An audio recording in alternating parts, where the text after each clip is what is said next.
Bienvenue au Muséum de Bourges, où nous vous accueillons pour cette nouvelle exposition du Wildlife Photographer of the Year. Venez, suivez-moi. Le Wildlife Photographer of the Year est le plus grand concours de photographie de nature au monde. Il est organisé tous les ans par le Muséum d'Histoire Naturelle de Londres. Cette année, plus de 50 000 photos ont été envoyées au jury, et vous avez ici les 100 photos qui ont été primées lors de ce concours. Le Wildlife Photographer of the Year est le plus grand concours au monde de photographie de nature, et voici la photo gagnante. Donc cette photo a été réalisée par Laurent Balesta. Nous sommes en Polynésie française et ce qu'elle a d'exceptionnel, c'est qu'elle présente en fait la reproduction du mérou, avec un mérou femelle qui vient de passer juste en dessous, qui a expulsé l'ensemble de ses œufs, et les mérous mâles sont en train d'envoyer leur nuage de spermatozoïdes.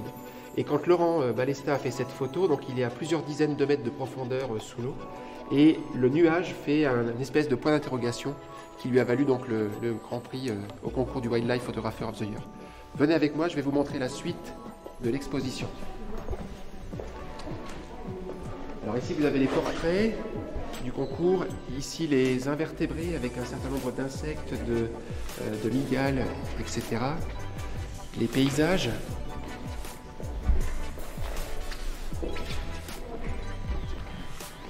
Ici la faune urbaine.